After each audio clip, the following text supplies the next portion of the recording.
En s'imposant le week-end dernier au stade Océane, Sochaux s'est bien installé à la 5e place, reléguant les Havrais à 4 longueurs. Les doubistes peuvent même titiller les équipes de tête qui ne sont pas bien loin devant. Il s'agit pour les hommes d'Omar Daf d'enchaîner face à Caen, 15e, pour qui c'est surtout dans le rétroviseur que l'on regarde, avec le barragiste seulement un point derrière.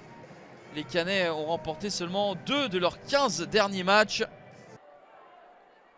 Et évidemment, tous les supporters et supportrices du FC Sochaux-Montbéliard attendent une victoire face à ces Canets qui vont pourtant ouvrir le score à la 17e minute de jeu grâce à Nuno da Costa. 3e but de la saison pour le Cap-Verdien qui prolonge le coup franc de Steve Chamal.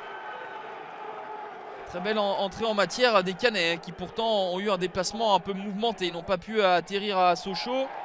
Pour cause de brouillard, ils ont dû atterrir en Allemagne et arriver simplement 45 minutes avant le coup d'envoi du match qui a été décalé à 20h.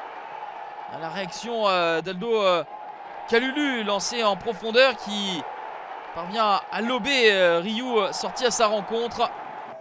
Mais il y a une belle abnégation de la défense canaise. Ryu qui va voir les assauts sochaliens se multiplier. Mais pour l'instant, elle tient l'équipe de Stéphane Moulin. Et elle va même obtenir un penalty avec Nuno da Costa qui, selon Monsieur Petit, est déséquilibré par Florentin Pogba. C'est Jessie Deminguet qui va faire face à Mehdi Janin et prendre l'ancien gardien clermontois à contre-pied. 2-0 à la 28e minute pour le stade Malherbe de Caen, grâce à la deuxième réalisation de Jessie Deminguet. A noter que Caen a un match en retard à disputer fin janvier face à Niort.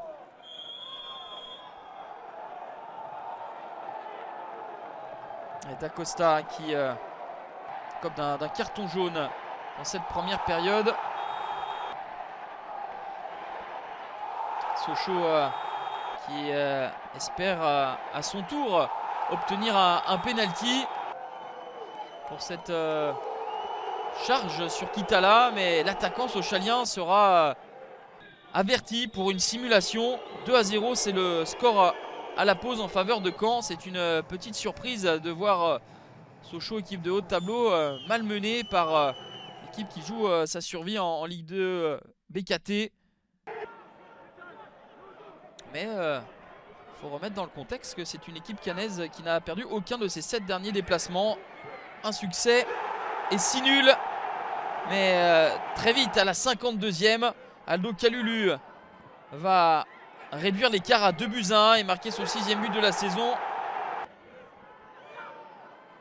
À partir de ce moment-là, la peur, la crainte va gagner les rangs malherbistes, pendant que la confiance et ce besoin, cette envie de recoller à la marque va transcender les hommes d'Omar Daf. On avait vu en première période l'ancien Strasbourgeois Nuno da Costa écopé d'un carton jaune. Voici le deuxième à l'heure de jeu et Caen, déjà malmené, va devoir tenir en infériorité numérique. Superbe intervention de Rémi Rioux. La frappe était bien placée. Et Rioux se déploie pour sortir ce ballon du bout des phalanges. Le corner à suivre avec l'égalisation d'Alan Virginius à 2 partout. 66e minute, Sochaux a refait son retard. 3e but de la saison pour Alan Virginius. L'attaquant de 19 ans égale son total de la saison dernière. Virginius qui avait offert le succès à son équipe au match aller, où Sochaux s'était imposé 2-1. Et Virginius avait marqué à la 91e minute. Et ce scénario qui avait été cruel pour Caen va se rééditer ce soir, puisqu'à la 93e minute, c'est Maxime Texera, entré en jeu à la 65e, qui va ajuster d'une frappe imparable Rioux 3-2 pour Sochaux, scénario renversant à Bonal. Sochaux a été mené 2-0 à la mi-temps et s'impose 3-2 et s'empare même provisoirement de la première place de Ligue 2 BKT.